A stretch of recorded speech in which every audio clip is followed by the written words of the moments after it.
ከግቢ ውጭ ነገር በዚህ ሰዓት እጠብቅሃለሁ። አንቺ ደግሞ ድጋሚ እንዳለሽ ያው ሀብሏን መልሻለሁ። ከዚህ በኋላ የሚያጋጭን ነገር ያለ አይመስለኝም። በዚህ የምንላቀቅ ይመስላል። እኔም ይቅርታ እንዳደርግልህ ከፈለግ ተንበርክከ ይቅርታ ጠይቅ። እኔ ፋያኔ ለአንተ የምንበረከከው እየጠበኩ ነው። ወንድ ነኝ ብለህ ታስባለህ?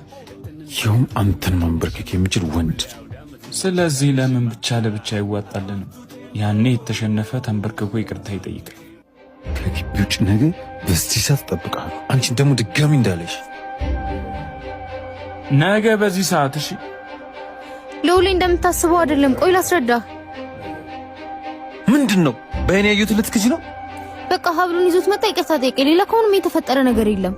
ደግሜ እሱ ጋር ካዩሽ የመጨረሻችን ነው የሚሆነው። እና ብቻ ለብቻ ይሻል። በደንብ አድርጌ ስቀጠቅጠው ልክ ይገባል።